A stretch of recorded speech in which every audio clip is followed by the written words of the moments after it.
Hola, este vídeo trata sobre el método de elementos finitos, que es uno de los métodos más populares para resolver numéricamente ecuaciones diferenciales.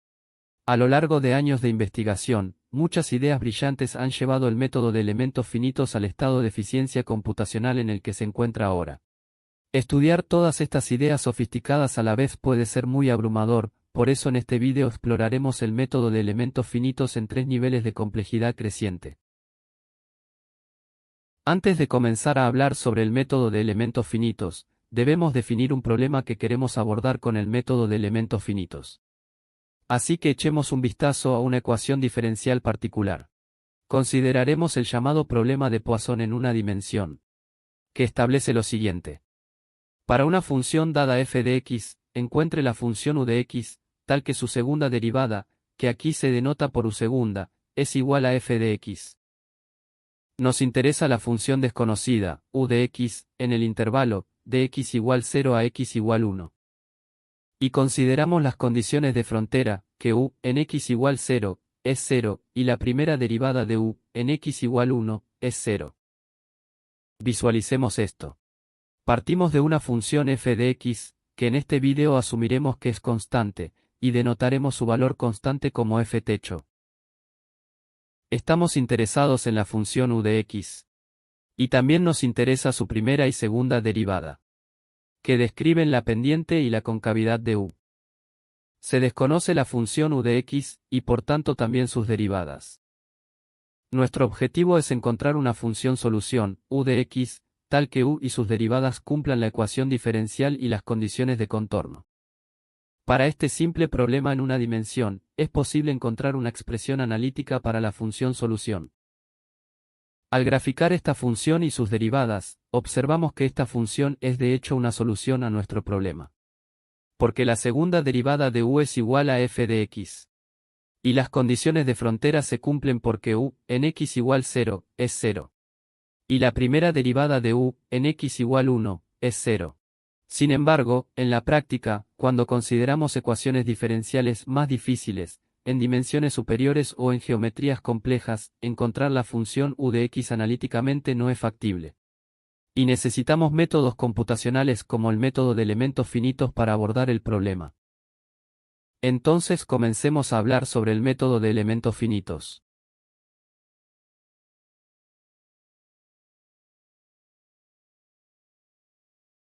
El uso de computadoras, para la resolución de problemas matemáticos, ha revolucionado las ciencias naturales y la ingeniería. Sin embargo, las computadoras tienen un gran inconveniente: están diseñadas para resolver problemas en dimensión finita. Esto significa que el resultado de un programa o algoritmo de computadora siempre debe expresarse mediante un conjunto finito de números. La incógnita de una ecuación diferencial, en nuestro caso u de x, es una función. Y una función es un objeto de dimensión infinita. Lo que en términos simples, significa que la función u de x es desconocida en infinitos puntos entre x igual 0 y x igual 1. Por lo tanto, no es trivial abordar este tipo de problemas utilizando computadoras. Aquí es donde entra el método de elementos finitos. La idea central del método de elementos finitos es que no suponemos que toda la función u de x es desconocida, sino que suponemos que la función es desconocida en un número finito de puntos en la región de interés. Los puntos en los que se supone que la función es desconocida se llaman nodos. Entre los nodos están los llamados elementos. Observa que tenemos un número finito de elementos, cada uno con un tamaño finito. Razón por la cual el método se llama método de elementos finitos. Entre los nodos, suponemos que la función se puede describir mediante funciones predefinidas muy simples llamadas funciones de forma. Aquí puedes ver un ejemplo con funciones de forma lineales, pero también es posible usar polinomios de orden superior. Como se conocen las funciones de forma, basta con saber qué valores toma la función en los nodos, para saber qué valores toma en todas partes. Por lo tanto, toda la información sobre la función y su apariencia está contenida en una cantidad finita de números. Reducir el problema original con infinitas incógnitas a un problema con un número finito de incógnitas se llama discretización, e introduce un error sistemático, conocido como error de discretización. Sin embargo, a menudo se puede demostrar que el error de discretización disminuye al aumentar el número de elementos, lo que se denomina convergencia. Pero intentemos comprender mejor el concepto de discretización usando fórmulas, y un ejemplo concreto. Para cada nodo definimos una función de forma, n de x, que vale 1 en un nodo, y 0 en todos los demás nodos. El índice de n indica en qué nodo la función de forma vale 1. Echemos un vistazo a las funciones de forma individualmente, y describamos las funciones de forma más rigurosamente, usando fórmulas. La primera función de forma es lineal en el primer elemento, que está entre el nodo en x igual 0, y el nodo en x igual 0,2. En este elemento, la función de forma es igual a 1 menos 5x, lo que da 1, para x igual 0, y 0, para x igual 0,2. En todos los demás elementos la función de forma vale 0. Procedamos con la siguiente función de forma. La segunda función de forma es lineal en el primer y segundo elemento, lo cual se describe a través de las funciones 5x y 2 menos 5x, respectivamente, y en todos los demás elementos la función de forma vale 0. Procedemos así para todas las funciones de forma. Si lo deseas, pausa el vídeo y construye las funciones de forma n3, n4 y n5. Después de haber definido todas las funciones de forma, n sub i, suponemos que la función desconocida, u de x, se puede expresar como una combinación lineal de las funciones de forma, o sea que se expresa como la suma de algunos coeficientes desconocidos, u sub i, multiplicados por las funciones de forma, n sub i. De esta manera, el parámetro u sub i indica qué valor toma la función u de x en el nodo i. Ajustando los parámetros u sub i obtenemos diferentes funciones. Como puedes imaginar, si se consideran más elementos, la variedad de formas que se pueden expresar con la aproximación aumentaría. Después de haber definido la aproximación para u de x, nuestro objetivo es calcular los valores desconocidos, u sub i. Una idea aparentemente lógica sería sustituir la aproximación, en el problema dado, y resolver los valores nodales, u sub i. Pero hay un problema, que queda claro al graficar la aproximación y sus derivadas. Hemos diseñado la aproximación, de tal manera que la segunda derivada de u es siempre 0. Esto significa que, sin importar cómo elijamos los valores nodales, u sub i, la ecuación diferencial no se puede cumplir. La forma en que se formula el problema aquí impone requisitos muy fuertes a la función solución. Por eso también se le llama forma fuerte del problema. Para abordar el problema con el método de elementos finitos, el problema primero debe reformularse en una forma matemáticamente equivalente, que se llama la forma débil del problema. No entraré en detalles aquí, pero aquí hay un resumen rápido de lo que se debe hacer. Introducimos un tipo de funciones, que llamamos funciones de prueba, b de x. Las funciones de prueba son, como u de x, definidas en un intervalo entre x igual 0 y x igual 1. Y pueden tomar cualquier forma arbitraria en este intervalo. Luego multiplicamos ambos lados de la ecuación diferencial por la función de prueba. Y luego, integramos ambos lados de la ecuación, sobre nuestra región de interés. Finalmente, aplicamos el concepto de integración por partes, para llegar a una ecuación integral, que debe verificarse para todas las funciones de prueba, que valgan 0, en x igual 0. Con la restricción adicional de que u, en x igual 0, es 0. Ahora esperemos un poco. Esta obtención de la forma débil fue muy rápida, y omití muchos detalles. El concepto de forma débil no es trivial, y estar desconcertado en este momento es completamente normal.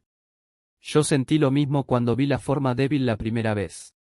Por eso hice un video completo sobre la forma fuerte y débil, y cómo se relacionan. Y te animo a que lo veas si estás interesado en una comprensión más profunda del tema. Para el resto de este video es importante observar lo siguiente. Hemos transformado la forma fuerte, en la cual la ecuación diferencial debe cumplirse para todos los puntos x en nuestra región de interés, en una forma débil, que es una ecuación integral que debe cumplirse para todas las funciones de prueba posibles, b de x. Y observamos además que nuestra función solución desconocida, u de x, aparece con su segunda derivada en la forma fuerte, pero solo con su primera derivada en la forma débil. Por lo tanto, la aproximación de elementos finitos, que no pudimos sustituir en la forma fuerte, puede sustituirse en la forma débil. Así que sustituyamos la aproximación por elementos finitos en la forma débil. Como en la forma débil aparece la derivada de u, debemos derivar la aproximación. Esto no es difícil, porque los parámetros u sub i no dependen de x, y por lo tanto, la derivada de la sumatoria de u sub i multiplicada por n sub i es la sumatoria de u sub i multiplicada por la derivada de n sub i. Observa que la forma débil contiene, además, las funciones de prueba b de x.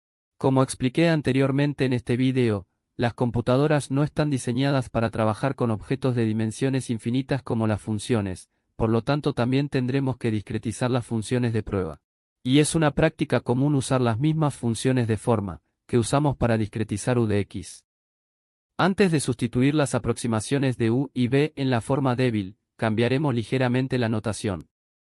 Para ello introducimos los vectores u mayúscula y b mayúscula, que contienen los valores nodales de las funciones u y b respectivamente, e introducimos los vectores n y n', que contienen las funciones de forma y sus derivadas respectivamente. Esto permite una representación más compacta de la aproximación de u y b. Finalmente, podemos insertar la aproximación para u y b en la forma débil. Las cantidades que no dependen de x, como u mayúscula y b mayúscula, se pueden escribir fuera de las integrales. Notamos que los integrandos son cantidades conocidas. Por lo tanto, estas integrales se pueden calcular. Cómo exactamente se hace esto, se discutirá en detalle más adelante en este video. Por ahora solo notaremos que n' es un vector y por lo tanto, n' multiplicada por n' transpuesta, es una matriz. Por lo tanto, la integral en el lado izquierdo de la ecuación es una matriz, que denotaremos con K mayúscula.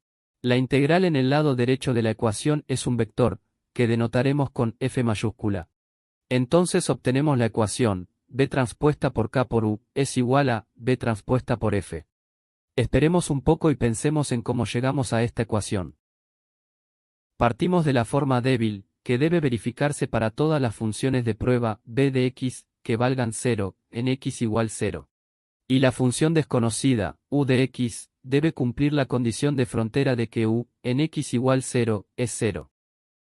Discretizando u y b, llegamos a la ecuación b transpuesta por k por u, es igual a b transpuesta por f, que podríamos llamar la forma débil discretizada. Como la forma débil debe verificarse para todas las funciones de prueba, b de x, la forma débil discretizada debe verificarse para todos los vectores b mayúscula. Y debido a que b de x y u de x son 0, en x igual a 0, los valores nodales b sub 0 y u sub 0 deben ser 0. Veamos cómo se ve la ecuación, b transpuesta por k por u, es igual a b transpuesta por f, y, si expandimos los vectores y matrices. Como b sub 0 y u sub 0 son 0, la ecuación se simplifica un poco. Es decir, la primera fila y columna de k, y la primera fila de f, se multiplican por 0 y por tanto, desaparecen. Esta ecuación simplificada debe verificarse para todos los vectores b. En el lado izquierdo de la ecuación, b se multiplica por el vector resultante de k por u. En el lado derecho de la ecuación, b se multiplica por el vector f. Si piensas un poco en ello, te darás cuenta de que la ecuación solo puede verificarse, para todos los vectores b, si y solo si, b está multiplicando al mismo vector en ambos lados. Lo que significa que, k por u, debe ser igual a f. Finalmente, llegamos a un sistema de ecuaciones lineales, que se puede resolver. Partiendo de la forma débil del problema, hemos utilizado la discretización de elementos finitos, para llegar a un sistema de ecuaciones lineales. Sin embargo, todavía no hemos discutido cómo se calculan realmente la matriz del sistema, K, y el vector del sistema, F. Para calcular K y F, tenemos que calcular las integrales de n' por n' transpuesta, y menos f por n, respectivamente. Más adelante en este video, estudiaremos cómo calcular tales integrales numéricamente, usando computadoras, pero por ahora hagamos los cálculos a mano. Empecemos con K. K es una matriz con una fila y una columna por cada función de forma. Podemos calcular K, calculando cada componente de la matriz por separado. Al escribir la fórmula para K, en notación índice, encontraremos que el componente de la matriz K sub ij es igual a la integral de n' sub i por n' sub j. Como ejemplo, calculemos el componente K sub 0,1. Para esto necesitamos las funciones de forma n sub 0 y n sub 1, o para ser más precisos, necesitamos las derivadas de las funciones de forma n' sub 0 y n' sub 1. K sub 0,1 es la integral de n' sub 0 por n' sub 1. Como n' sub 0 y n' sub 1 son funciones definidas por partes, es decir, funciones que se definen de manera diferente para diferentes rangos de x, usamos un pequeño truco antes de sustituir n' sub 0 y n' sub 1 en la integral. Dividimos la integral, desde x igual 0 hasta x igual 1, en tres subintegrales. La primera integral se integra sobre el primer elemento finito, donde n' sub 0 es menos 5, y n' sub 1 es 5. Y la segunda integral se integra sobre el segundo elemento finito, donde n' sub 0 es 0, y n' sub 1 es menos 5. La tercera integral integra sobre todos los demás elementos finitos, donde tanto n' sub 0 como n' sub 1 son 0. Esto conduce a tres integrales, que son bastante simples de calcular. Hacer este cálculo para cada componente de la matriz K sería bastante aburrido, así que aquí solo voy a mostrar el resultado. Observamos dos cosas. Primero, que la matriz K es simétrica. Esto queda claro si observamos más de cerca la fórmula del componente K sub ij. Se ve que cambiar los índices I y J no tiene ningún efecto en la fórmula, lo que significa que K sub ij debe ser igual a K sub j y para todo I y J. Además observamos que la matriz K es dispersa, lo cual significa que tiene muchos componentes 0. La razón de esto es que algunos pares de funciones de forma n y por tanto también sus derivadas, n', no comparten ningún elemento donde ambas sean distintas de 0. Tomemos, por ejemplo, n sub 0 y n sub 2, cuyas derivadas se muestran aquí.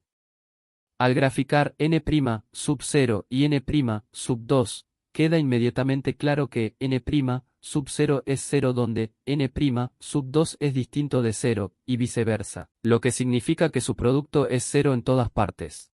El hecho de que la matriz K sea simétrica y dispersa, significa que se requiere menos memoria para almacenar la matriz, y es computacionalmente eficiente resolver el sistema de ecuaciones lineales.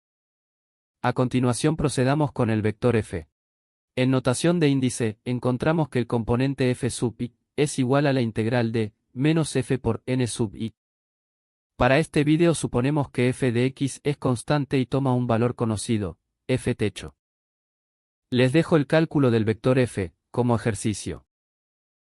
Aquí está el resultado. Finalmente, planteamos el sistema lineal de ecuaciones, y resolvemos el vector desconocido, u. Aquí puedes ver el resultado, en el cual es supuesto que f techo es igual a menos 1. Observamos que la solución de elementos finitos, en verde, se acerca a la solución analítica, en amarillo. Donde esta última, por supuesto, solo está disponible porque estamos considerando un problema muy simple en una dimensión. Eso es todo para el primer nivel de explicación del método de elementos finitos, donde hemos aprendido sobre los conceptos fundamentales del método. Entonces, te puedes preguntar, ¿por qué no terminar el vídeo aquí? El problema es que hemos calculado las integrales para la matriz K y el vector f a mano. Esto se vuelve inviable para problemas con más elementos, o problemas en dimensiones más altas. Por lo tanto, queremos evitar cálculos a mano, y automatizar la integración tanto como sea posible. Por lo tanto, los niveles 2 y 3 tratarán de encontrar formas más elegantes y computacionalmente eficientes, para calcular K y F. Ten en cuenta que esto no tendrá ninguna influencia en los resultados del método. En cada nivel llegaremos exactamente al mismo sistema de ecuaciones lineales.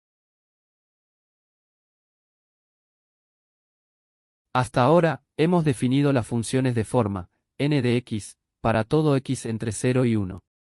Por lo tanto, podríamos llamar a estas funciones de forma, las funciones de forma definidas globalmente. Para calcular la matriz del sistema, K, y el vector f, tuvimos que calcular integrales en toda la región de interés, desde x igual 0 hasta x igual 1. En el segundo nivel de explicación del método de elementos finitos, exploramos una manera diferente de definir las funciones de forma. De esta manera, podremos expresar integrales sobre toda la región de interés, como sumas de integrales sobre los elementos individuales. La motivación general detrás de esto, es que cuando resolvemos problemas con computadoras, generalmente nos interesa dividir tareas en subtareas más pequeñas, que se pueden resolver en paralelo.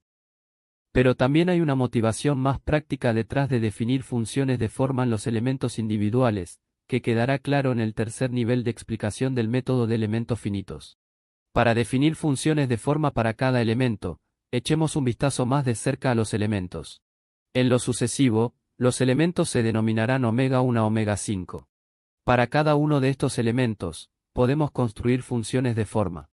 Estas funciones de forma se indicarán como funciones de forma elementales, NE sub j. Donde el superíndice E indica qué elemento se considera, y el subíndice J indica a qué nodo del elemento corresponde la función de forma. Ten en cuenta que aquí, E es un superíndice y no un exponente. Pero seamos más concretos. Para el primer elemento, definimos las dos funciones de forma, n1 sub 0 y n1 sub 1. Se definen de manera que valen 1 en un nodo del elemento y 0 en los otros nodos. Definimos tales funciones de forma para cada elemento. A continuación usamos las funciones de forma para aproximar u de x en cada elemento. Aquí, ue de x significa que estamos considerando u solo en el elemento e, y ue sub j son los valores nodales de u en este elemento. También podemos escribir esto en notación vectorial. De manera similar construimos una aproximación para b de x en cada elemento. Visualicemos esto. Hasta ahora, hemos usado funciones de forma definidas globalmente, e introdujimos una aproximación global, para u de x, con estas funciones de forma. Con las funciones de forma elementales recientemente introducidas, podemos introducir una aproximación por elementos para u de x. A continuación, podemos sustituir esta aproximación por elementos en la forma débil, como lo hemos hecho con la aproximación global. Para hacerlo, echemos un vistazo a la forma débil. Antes de que podamos sustituir la aproximación por elementos, tenemos que dividir las integrales que abarcan toda la región de interés, en la suma de integrales sobre cada elemento. Recuerda que ya hemos aplicado una estrategia similar anteriormente, al calcular la integral para cada componente de la matriz K. A continuación podemos sustituir la aproximación por elementos, de u y b. Movemos las cantidades que no dependen de x fuera de las integrales. Lo que queda en las integrales, se parece mucho a las definiciones de la matriz K y el vector f. Con la única diferencia de que en los integrandos, aparecen las funciones de forma elementales. Por lo tanto, llamamos a estas integrales matriz elemental, KE, y vector elemental, FE. Llegamos a una ecuación, que se parece a la forma débil discretizada, que vimos anteriormente. La matriz elemental, KE, se puede calcular para cada elemento.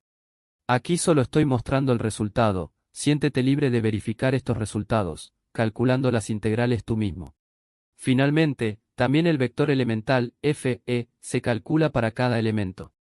Con las aproximaciones por elementos recientemente introducidas, hemos llegado a una matriz, KE, y un vector, FE, para cada elemento. Sin embargo, para poder establecer un sistema de ecuaciones lineales, necesitamos saber cómo se ve la matriz global, K, y el vector global, F, que hemos considerado en el primer nivel de explicación del método de elementos finitos.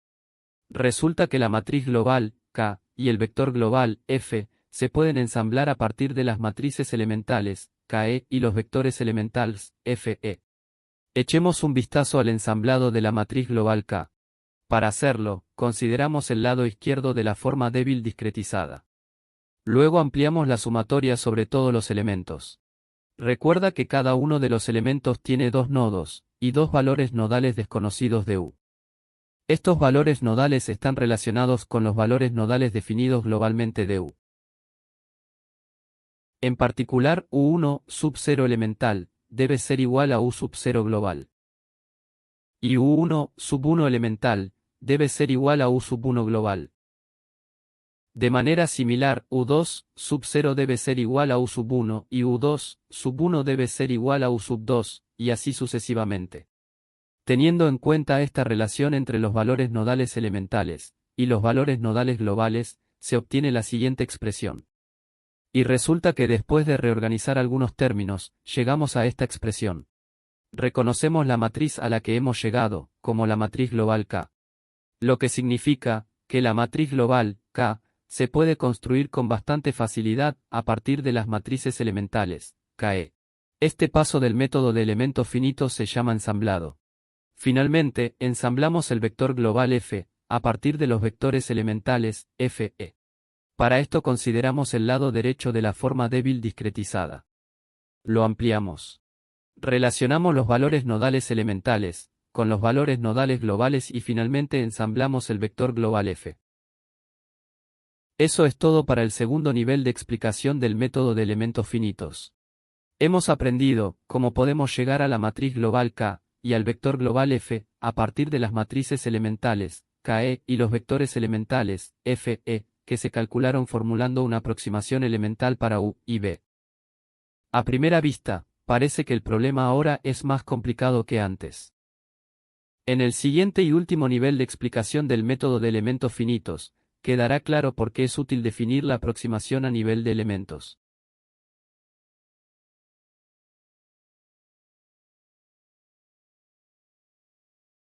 En el nivel anterior de explicación del método de elementos finitos, hemos introducido funciones de forma para cada elemento por separado. Luego encontramos fórmulas para las matrices elementales, KE, y los vectores elementales, Fe. Para calcular estas matrices y vectores, tuvimos que calcular integrales sobre cada elemento. En el tercer nivel de explicación del método de elementos finitos, simplificaremos el proceso de cálculo de KE y Fe. Para ello introduciremos el llamado elemento estándar. Este elemento estándar puede considerarse como modelo para todos los elementos reales. Se define en un eje de coordenadas diferente al que llamaremos psi. Y se define en este eje de coordenadas, entre psi igual menos 1 y psi igual 1. Luego introducimos funciones de forma en este elemento estándar, que denotaré como n cursiva sub 0 y n cursiva sub 1. Estas funciones de forma en el elemento estándar están estrechamente relacionadas con las funciones de forma que hemos definido previamente. La ventaja de introducir dicho elemento estándar es que todas las matrices elementales, KE y vectores elementales, Fe, se puede expresar como integrales entre menos 1 y 1. Estas integrales se pueden calcular de manera muy eficiente usando computadoras. Pero antes de llegar a eso, necesitamos estudiar la relación entre las funciones de forma en los elementos reales y las funciones de forma en el elemento estándar, y tenemos que ver cómo se pueden transformar las integrales sobre los elementos reales en integrales sobre el elemento estándar. Para hacerlo, definiremos un mapeo que vaya desde los elementos reales al elemento estándar y viceversa. Aquí estoy mostrando un elemento real, omega e, en la coordenada x. Para mantenerlo general, denoto los nodos izquierdo y derecho del elemento como a y b, respectivamente. Y aquí estoy mostrando el elemento estándar en la coordenada psi. Nuestro objetivo es introducir un mapeo desde la coordenada psi a la coordenada x. Es decir, buscamos una función, phi de psi, que se define de manera que x es igual a phi de psi. Suponiendo que esta función es lineal, podemos obtener esta expresión para phi de psi. Al observar más de cerca esta expresión, vemos que el punto, psi igual menos 1, en el elemento estándar, se asigna a x igual a, en el elemento real. Asimismo, psi igual 1, se asigna a x igual b. Y de la misma manera, todos los demás puntos del elemento de referencia se asignan a los puntos correspondientes del elemento real. Si reorganizamos la expresión para el mapeo phi de psi, observamos que el mapeo se puede expresar como una combinación lineal de las funciones de forma en el elemento estándar, con las posiciones nodales a y b del elemento real como coeficientes. Esto significa que estamos usando las mismas funciones de forma, para definir el mapeo phi de psi, que usamos para las aproximaciones elementales, U sub e. Esta forma de definir el mapeo phi de psi se llama concepto isoparamétrico. Teóricamente se podría definir el mapeo phi de psi usando otras funciones de forma, pero esto nunca se hace en la práctica. Finalmente, también podemos definir la inversa de phi que asigna puntos desde la coordenada x a puntos en la coordenada psi. Después de haber definido el mapeo phi de psi, podemos echar un vistazo más de cerca a la relación entre los valores de las funciones de forma en el elemento real y los valores de las funciones de forma en el elemento estándar.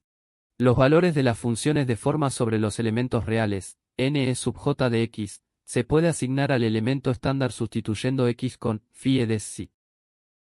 Y resulta que son iguales a los valores de las funciones de forma en el elemento estándar, n cursiva sub j de psi. Si lo deseas, elige un elemento, e y un nodo, j, y verifica que esta relación es verdadera. Como las necesitaremos más adelante, también veremos más de cerca los valores de las derivadas de la función de forma. La derivada de n sub j de x, con respecto a x, se puede escribir como la derivada de n sub j de psi, con respecto a x. Luego podemos aplicar la regla de la cadena, para llegar a la derivada de n sub j de psi con respecto a psi, por la derivada de psi con respecto a x. Luego invertimos la derivada de psi con respecto a x, y sustituimos x por phi de psi. Llegamos a un resultado interesante.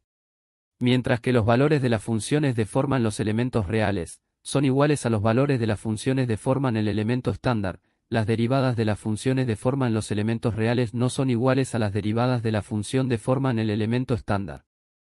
A continuación veremos más de cerca las matrices elementales y los vectores elementales. Recuerda las fórmulas para las matrices elementales, Ke, y los vectores elementales, Fe. Nuestro objetivo es transformar estas integrales sobre los elementos reales en integrales sobre el elemento estándar. Para hacerlo, utilizamos un concepto que quizás reconozcas del cálculo, el concepto de integración por sustitución. La integración por sustitución establece que dado un mapeo, x es igual a phi de psi, desde la coordenada psi hasta la coordenada x. La integral de a a b de una función, g de x, es igual a la integral desde phi a la menos 1 de a hasta phi a la menos 1 de b de la función g, evaluada en phi de psi, por la derivada de phi de psi con respecto a psi. Si suponemos que el mapeo phi de psi es el mismo mapeo que hemos introducido anteriormente, los límites integrales se simplifican aún más, a menos 1 a 1. Esta fórmula, finalmente, se puede usar para transformar integrales sobre los elementos reales en integrales sobre el elemento estándar. Entonces apliquemos la integración por sustitución a la fórmula de las matrices elementales, Ke. Primero, ampliamos las derivadas de la función de forma, para establecer explícitamente que las derivadas son con respecto a x. Luego aplicamos integración por sustitución, con la relación previamente obtenida, entre las derivadas de la función de forma en el elemento real, y las derivadas de la función de forma en el elemento estándar. Finalmente llegamos a esta expresión. También aplicamos integración por sustitución a la fórmula de los vectores elementales, Fe. Y con la relación previamente obtenida, entre las funciones de forma sobre los elementos reales, y las funciones de forma sobre los elementos estándar. Llegamos a esta expresión. Finalmente, hemos transformado todas las integrales sobre los elementos reales, a integrales sobre el elemento estándar, de menos 1 a 1. Pero, ¿por qué es esto útil? Bueno, resulta que las integrales de menos 1 a 1, se pueden calcular de manera muy eficiente usando computadoras. Para ello, introducimos un método numérico para integrar funciones, la llamada cuadratura gaussiana. La cuadratura gaussiana establece lo siguiente. Dado un polinomio, p de psi, y un conjunto de los llamados puntos de Gauss, psi sub i, y pesos de Gauss, w sub i, la integral de p de psi, de menos 1 a 1, se puede calcular evaluando el polinomio, p de psi, en los puntos de Gauss, y multiplicando los resultados por los pesos de Gauss. Este método numérico es muy atractivo, porque las integrales no se aproximan, sino que se calculan exactamente si se elige el número correcto de puntos de Gauss y pesos de Gauss. Cuanto mayor sea el orden polinomial, más puntos de Gauss y pesos de Gauss deben considerarse. La ubicación óptima de los puntos de Gauss y los valores de los pesos de Gauss se pueden obtener previamente, y se pueden almacenar en tablas de búsqueda. Aquí hay algunos puntos de Gauss y pesos de Gauss como ejemplo, para diferentes órdenes polinomiales. En nuestro ejemplo específico, solo estamos integrando polinomio de orden 1 o menos. Para un polinomio tan simple, con solo un punto de Gauss y un peso de Gauss es suficiente. Y la integral se simplifica evaluando p de psi en psi igual 0 y multiplicando el resultado por 2. Esta fórmula se puede interpretar geométricamente. Si p de psi es constante, o sea, es un polinomio de orden 0, p de psi en 0 por 2 es igual al área bajo la función constante. Y la fórmula también es válida si p de psi es lineal, es decir, un polinomio de orden 1. Porque los triángulos izquierdo y derecho que se muestran aquí tienen la misma área. La cuadratura gaussiana resulta muy útil al evaluar las integrales de las matrices elementales, Ke, y los vectores elementales, Fe. En lugar de evaluar las integrales a mano, podemos evaluar el integrando en psi igual 0 y multiplicar el resultado por 2. Esta es una tarea que las computadoras pueden realizar muy bien, pero echemos un vistazo a un ejemplo, para comprender completamente el proceso. Primero, calculemos un componente de la matriz, Ke, de un elemento, usando la cuadratura gaussiana. Escojamos el primer elemento, con A igual 0, y B igual 0,2. Y elijamos el componente I igual 0, y J igual 1. El mapeo, phi, para el elemento elegido, es 0,1 por 1 más psi y su derivada es 0,1. También necesitamos las funciones de forma, n cursiva sub 0 y su derivada. Y la función de forma, n cursiva sub 1 y su derivada. Sustituyendo todo en el integrando, encontramos que la integrando es menos 2,5. Finalmente, aplicamos la cuadratura gaussiana, y la integral resulta valer menos 5. Esto coincide con la matriz elemental que calculamos en el segundo nivel de explicación del método de elementos finitos. A continuación, calculemos un componente del vector elemental de uno de los elementos, usando la cuadratura gaussiana. Suponemos que f de x es constante, e igual a f techo. Nuevamente, elegimos el primer elemento y elegimos el componente, y igual 0. Necesitamos el mapeo, phi, para el elemento elegido, y su derivada. Y la función de forma, n cursiva, sub 0. Sustituyendo todo en el integrando, encontramos que el integrando es menos f techo por 1 medio menos 1 medio por psi, por 0,1. Luego aplicamos la cuadratura gaussiana, evaluando el integrando en psi igual a 0 y multiplicando el resultado por 2.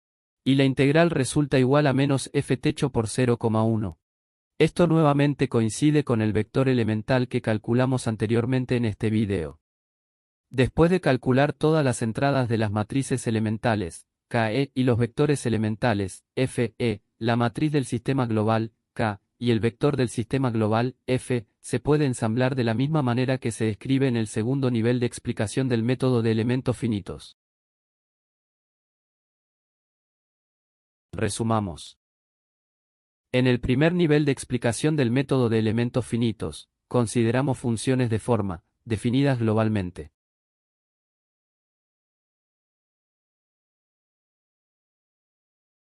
En el segundo nivel hemos introducido funciones de forma elementales, que se definen en cada elemento.